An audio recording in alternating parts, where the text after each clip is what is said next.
ਮੈਂ Harvinder Kaur, assistant professor, post graduate, Punjabi ਵਿਭਾਗ, GGD SG college, Haryana, ਜ਼ਿਲ੍ਹਾ ਹੁਸ਼ਿਆਰਪੁਰ। ਅੱਜ ਤੁਹਾਡੇ ਨਾਲ ਸਾਡੇ ਸਮਿਆਂ ਵਿੱਚ ਕਾਵਿ ਪੁਸਤਕ ਦੇ ਆਧਾਰ 'ਤੇ ਪਾਸ਼ ਦੀ ਕਾਵਿ ਕਲਾ ਬਾਰੇ ਚਰਚਾ ਕਰਾਂਗੀ। ਇਸ ਵਿਸ਼ੇ ਨੂੰ ਪੰਜਾਬ ਯੂਨੀਵਰਸਿਟੀ ਚੰਡੀਗੜ੍ਹ ਵੱਲੋਂ MA ਪੰਜਾਬੀ ਸਮੈਸਟਰ ਚੌਥੇ ਦੇ ਸਿਲੇਬਸ ਵਿੱਚ ਸ਼ਾਮਿਲ ਕੀਤਾ ਗਿਆ ਹੈ। ਪਾਸ਼ ਸਾਡੇ ਸਮਿਆਂ ਵਿੱਚ ਦਾ ਪ੍ਰਸਿੱਧ ਸ਼ਾਇਰ ਹੈ। ਉਸ ਨੂੰ ਜੁਝਾਰਵਾਦੀ ਕਵਿਤਾ ਦਾ ਥੰਮ੍ਹ ਸ਼ਾਇਰ ਗਿਣਿਆ ਜਾਂਦਾ ਹੈ। ਪਾਸ਼ ਦੀ ਕਵਿਤਾ ਨੂੰ ਦੇਣ ਇੰਨੀ ਵੱਡੀ ਹੈ ਕਿ ਨਾ ਕੇਵਲ ਪੰਜਾਬੀ ਭਾਸ਼ਾ ਵਿੱਚ ਸਗੋਂ ਭਾਰਤ ਦੀਆਂ ਹੋਰ ਭਾਸ਼ਾਵਾਂ ਵਿੱਚ ਵੀ ਉਸ ਦੀਆਂ ਕਵਿਤਾਵਾਂ ਦਾ ਅਨੁਵਾਦ ਪ੍ਰਕਾਸ਼ਿਤ ਹੋ ਚੁੱਕਿਆ ਹੈ। ਅਸੀਂ ਹੁਣ ਉਸ ਦੀ ਕਵਿਤਾ ਦੇ ਕਲਾ ਪੱਖ ਸੰਬੰਧੀ ਵਿਚਾਰ ਕਰਾਂਗੇ।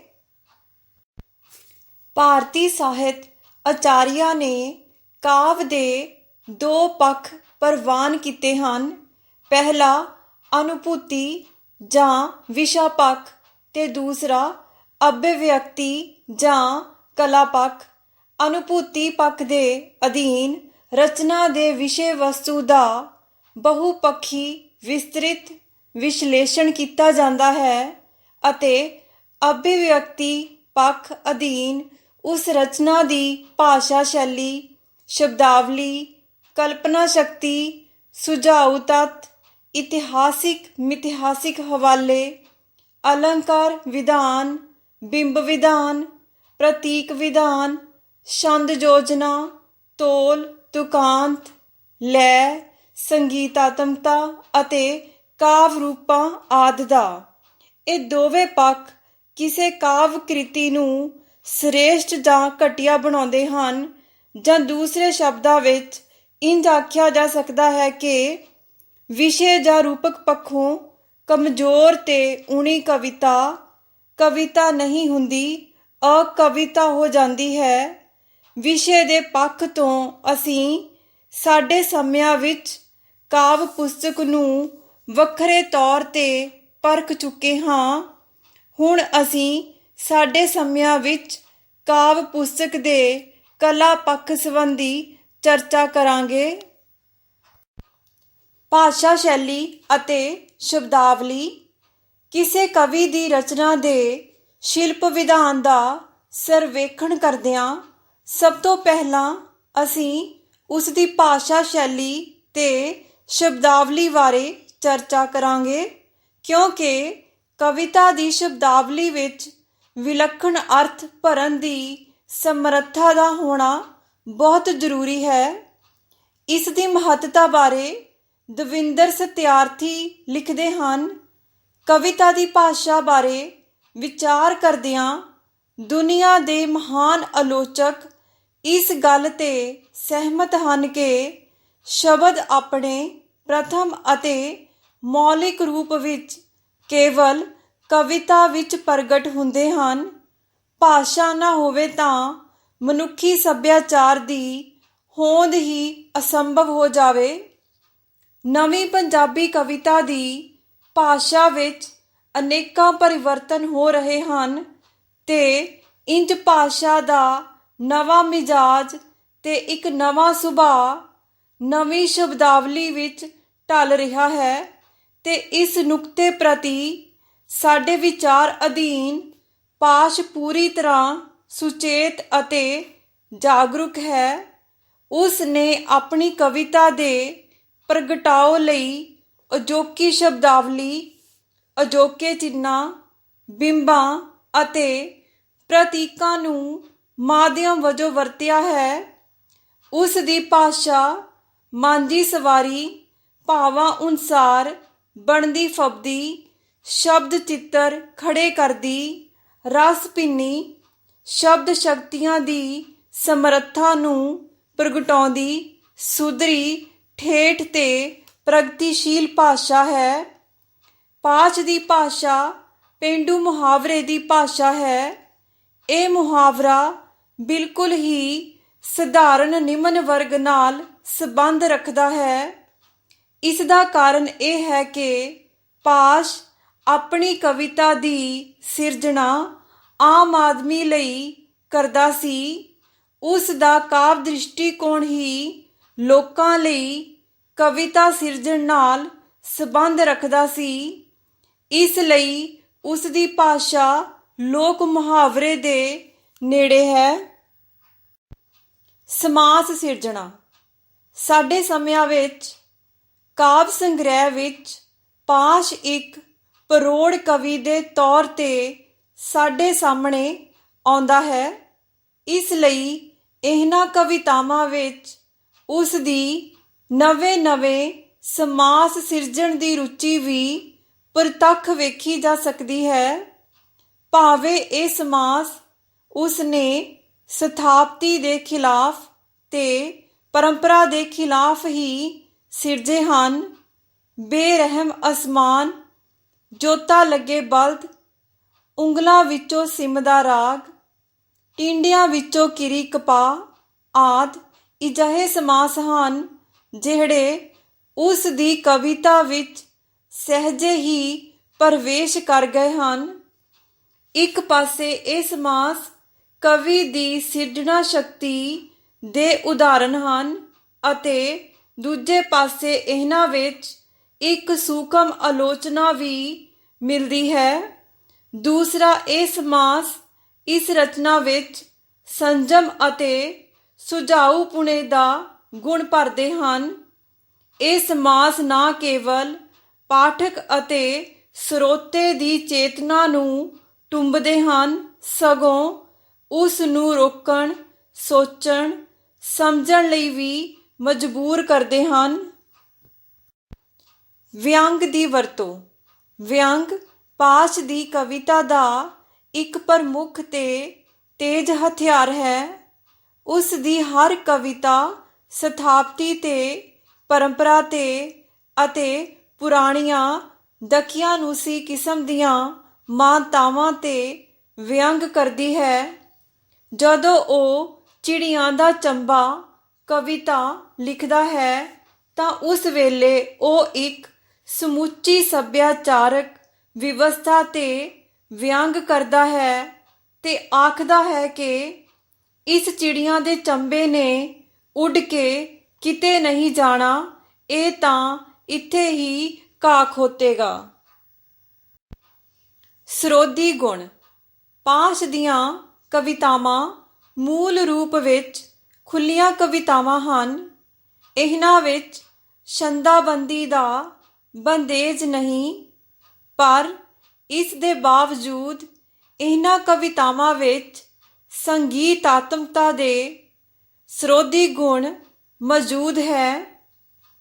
ਸ਼ਬਦਾਂ ਤੇ ਭਾਵਾਂ ਦਾ ਇੱਕ ਆਪਣਾ ਸੰਗੀਤ ਹੁੰਦਾ ਹੈ ਜਿਸ ਨੂੰ ਆਲੋਚਕ ਭਾਵੇਂ ਨਾ ਸਮਝ ਸਕੇ, ਪਰ ਸਿਆਣਾ ਪਾਠਕ ਇਸ ਸੰਗੀਤ ਦੇ ਅਨਹਦ ਨਾਦ ਨੂੰ ਪਛਾਣ ਸਕਦਾ ਹੈ। ਹਰ ਸ਼ਬਦ ਦਾ ਇੱਕ ਆਪਣਾ ਸੰਗੀਤ ਹੁੰਦਾ ਹੈ। ਹਰ ਸ਼ਬਦ ਦੀ ਆਤਮਾ ਹੁੰਦੀ ਹੈ ਤੇ ਉਹਦੇ ਬੋਲਣ ਵਿੱਚ ਸੰਗੀਤਕ ਟੱਲੀਆਂ ਦੀ ਟੁਣਕਾਰ ਹੁੰਦੀ ਹੈ। ਕਵਿਤਾਵਾਂ ਵਿੱਚ ਸੰਗੀਤ ਬੋਲਦਾ ਹੈ। ਇਹ ਸੰਗੀਤ ਨਵੇਂ ਬਿੰਬ ਵਿਧਾਨ ਵਿੱਚ ਉੱਭਰਦਾ ਹੈ ਤੇ ਨਵੀਂ ਸੋਚ ਦੇ ਅਸਰ ਵਿੱਚੋਂ ਪੈਦਾ ਹੁੰਦਾ ਹੈ। ਬਿੰਬ ਵਿਧਾਨ। ਅਜੋਕੀ ਕਵਿਤਾ ਦੀ ਪ੍ਰਮੁੱਖ ਵਿਸ਼ੇਸ਼ਤਾ ਉਸ ਦਾ ਬਿੰਬ ਵਿਧਾਨ ਹੈ। ਡਾਕਟਰ ਨਗੇਂਦਰ ਦੇ ਵਿਚਾਰ ਅਨੁਸਾਰ ਭਾਰਤੀ ਕਾਵਿ ਸ਼ਾਸਤਰ ਲਈ ਬਿੰਬ ਕੋਈ ਅਗਿਆਤ ਵਸਤੂ ਨਹੀਂ, ਪਰ ਜਿਸ ਰੂਪ ਵਿੱਚ ਬਿੰਬ ਦਾ ਵਿਵੇਚਨ ਵਿਸ਼ਲੇਸ਼ਣ ਆਧੁਨਿਕ ਸਾਹਿਤ ਦੇ ਅਧੀਨ ਹੋਇਆ ਹੈ, ਉਸ ਰੂਪ ਵਿੱਚ ਭਾਰਤੀ ਕਾਵਿ ਸ਼ਾਸਤਰ ਨਹੀਂ ਮਿਲਦਾ। ਪੰਜਾਬੀ ਕਾਵਿ ਜਗਤ ਵਿੱਚ ਬਿੰਬਾਂ ਦੀ ਵਰਤੋਂ ਬਾਬਾ ਫਰੀਦ ਦੇ ਸਮੇਂ ਤੋਂ ਹੀ ਹੋ ਰਹੀ ਹੈ, ਪਰ ਆਧੁਨਿਕ ਕਵਿਤਾ ਵਿੱਚ ਇਹ ਇੱਕ ਜ਼ਰੂਰੀ ਤੱਤ ਦੇ ਰੂਪ ਵਿੱਚ ਮਿਲਦੇ ਹਨ। ਡਾਕਟਰ ਅਤਰ ਸਿੰਘ ਨੂੰ ਇਸ ਗੱਲ ਦੀ ਪੂਰੀ ਤਸੱਲੀ ਹੈ ਕਿ ਪੰਜਾਬੀ ਕਵਿਤਾ ਆਪਣੇ ਆਪ ਨੂੰ ਸਮਰੱਥ ਕਰਨ ਵਿੱਚ ਸਫਲ ਹੋ ਰਹੀ ਹੈ। ਡਾਕਟਰ ਗੁਰਵਿੰਦਰ ਕੌਰ ਲਿਖਦੀ ਹੈ ਕਿ ਬਿੰਬ ਦੇ ਵਿਧਾਨ ਨੂੰ ਅਜੋਕੀ ਕਾਵਿ ਕਲਾ ਵਿੱਚ ਵਿਸ਼ੇਸ਼ ਮਹੱਤਵ ਪ੍ਰਾਪਤ ਹੈ। ਕਿਸੇ ਘਟਨਾ ਦੀ ਤਸਵੀਰ ਕਸ਼ੀ ਕਰਨੀ ਕਾਵਿ ਸ਼ਾਸਤਰ ਅਨੁਸਾਰ ਬਿੰਬ ਹੈ।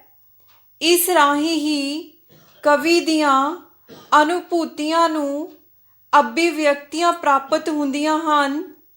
ਕਵੀ ਦੀ ਕਲਪਨਾ ਸ਼ਕਤੀ ਰਾਹੀਂ ਬਿੰਬਾਂ ਦੀ ਉਤਪਤੀ ਹੁੰਦੀ ਹੈ।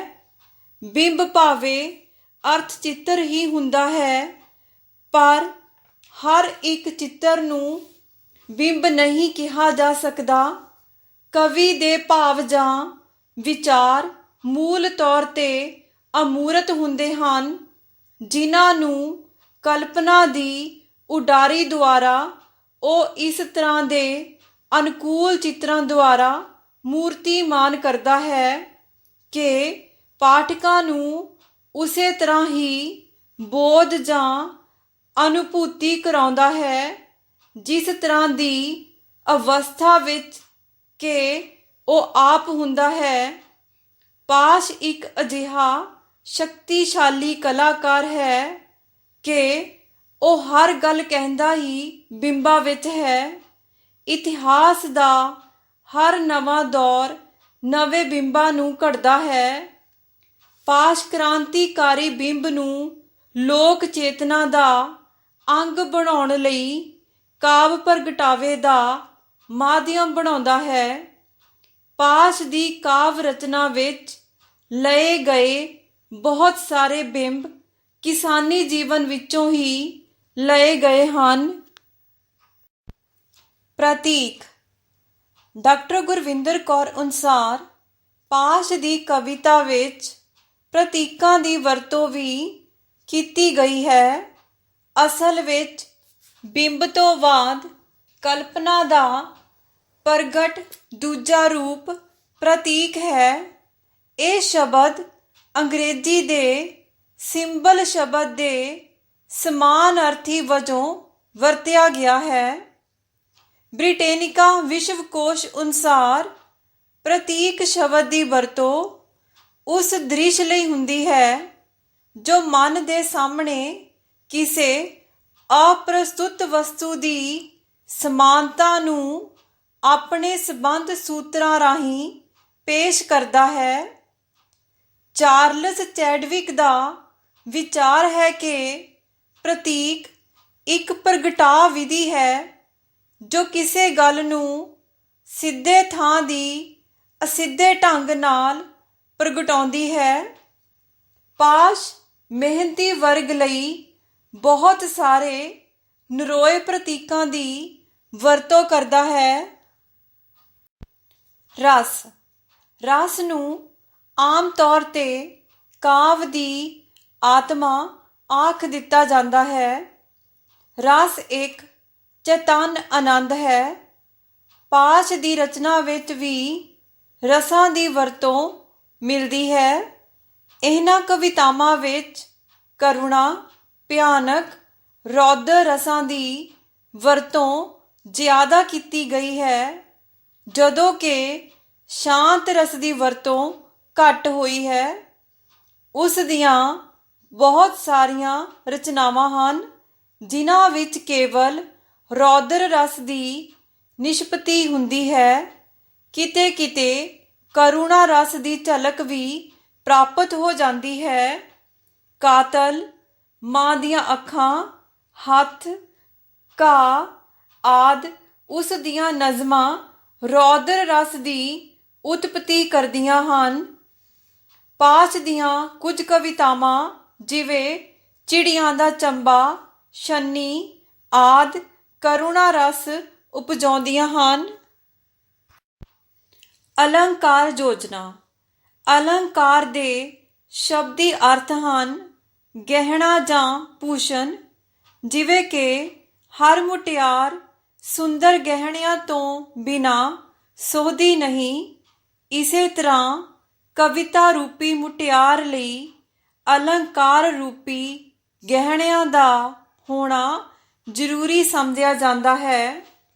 ਭਾਰਤੀ ਸਾਹਿਤ ਦੀ ਅਲੰਕਾਰਵਾਦੀ ਪਾਠਸ਼ਾਲਾ ਦੇ ਚਾਲਕਾਂ ਨੇ ਇਸ ਨੂੰ ਕਾਵਿ ਦੀ ਆਤਮਾ ਆਖਿਆ ਹੈ ਤੇ ਇਸ ਤੋਂ ਵਿਸ਼ੁੰਨੀ ਕਵਿਤਾ ਉਹਨਾਂ ਦੇ ਸ਼ਬਦਾਂ ਵਿੱਚ ਵਿਸ਼ਿਸ਼ਟ ਕਵਿਤਾ ਨਹੀਂ ਹੈ, ਪਰੰਤੂ ਅਜੋਕੇ ਕਵੀ ਇਹਨਾਂ ਮੋਟਿਆਂ ਗਹਿਣਿਆਂ ਨੂੰ ਆਧੁਨਿਕ ਮੁਟਿਆਰ ਵਾਂਗ ਤਿਲਾਂਜਲੀ ਦੇ ਰਹੇ ਹਨ। ਉਹਨਾਂ ਦਾ ਵਿਚਾਰ ਹੈ ਕਿ ਇਹਨਾਂ ਅਲੰਕਾਰਾਂ ਤੋਂ ਬਿਨਾਂ ਵੀ ਕਵਿਤਾ ਨੂੰ ਸੁੰਦਰ ਅਤੇ ਪੜ੍ਹਨ ਯੋਗ ਬਣਾਇਆ ਜਾ ਸਕਦਾ ਹੈ। ਸਾਡੇ ਸਮਿਆਂ ਵਿੱਚ ਕਾਵਿ ਸੰਗ੍ਰਹਿ ਵਿੱਚ ਲੇਖਕ ਨੇ ਰੂਪਕ ਤੇ ਉਪਮਾ ਅਲੰਕਾਰਾਂ ਦੀ ਵਰਤੋਂ ਬਹੁਤ ਖੂਬਸੂਰਤੀ ਨਾਲ ਕੀਤੀ ਹੈ। ਡਾਕਟਰ ਗੁਰਵਿੰਦਰ ਕੌਰ ਅਨੁਸਾਰ ਪਾਸ਼ ਦੀਆਂ ਕਾਵਿ ਰਚਨਾਵਾਂ ਵਿੱਚ ਮਾਨਵੀਕਰਨ ਦੀ ਜੁਗਤ ਦੀ ਵਰਤੋਂ ਵੀ ਕੀਤੀ ਗਈ ਹੈ। ਮਾਨਵੀਕਰਨ ਦਾ ਅਰਥ ਹੈ ਮਾਨਵ ਸਮਾਨ। ਇਸ ਵਿਧੀ ਦੇ ਅਧੀਨ ਮਾਨਵੀ ਵਸਤਾਂ, ਪਦਾਰਥਾਂ ਅਤੇ ਭਾਵਾਂ ਦਾ ਵਰਣਨ ਮਾਨਵੀ ਰੂਪ ਵਿੱਚ ਕੀਤਾ ਜਾਂਦਾ ਹੈ। ਪਾਸ਼ ਦੀਆਂ ਬਹੁਤ ਸਾਰੀਆਂ ਕਵਿਤਾਵਾਂ ਇਸ ਪੱਖੋਂ ਵਿਸ਼ੇਸ਼ ਮਹੱਤਤਾ ਦੀਆਂ ਧਾਰਨੀ ਹਨ। ਨਾਟਕੀਅਤਾ ਪਾਸ਼ ਕਾਵਿ ਦੀ ਇੱਕ ਹੋਰ ਵਿਸ਼ੇਸ਼ਤਾ ਹੈ। ਪੰਜਾਬੀ ਦੇ ਬਹੁਤ ਸਾਰੇ ਕਵੀਆਂ ਨੇ ਇਸ ਜੁਗਤ ਦੀ ਵਰਤੋਂ ਕੀਤੀ ਹੈ, ਪਰ ਪਾਸ਼ ਦਾ ਨਾਟਕੀ ਮੌਕੇ ਸਿਰਜਣ ਤੇ ਰਚਣ ਦਾ ਢੰਗ ਰੌਚਕ ਅਤੇ ਵਿਲੱਖਣ ਹੈ। ਸਿੱਟਾ: ਇਸ ਤਰ੍ਹਾਂ ਸਮੁੱਚੇ ਰੂਪ ਵਿੱਚ ਅਸੀਂ ਕਹਿ ਸਕਦੇ ਹਾਂ ਕਿ ਪਾਸ਼ ਦੀਆਂ ਕਵਿਤਾਵਾਂ ਕਲਾਤਮਕ ਪੱਖੋਂ ਪੂਰੀ ਤਰ੍ਹਾਂ ਸਫਲ ਹਨ। ਨਿਰਸੰਦੇਹ ਪਾਸ਼ ਇੱਕ ਪ੍ਰਵੀਨ ਤੇ ਨਿਪੁੰਨ ਕਵੀ ਹੈ। ਧੰਨਵਾਦ।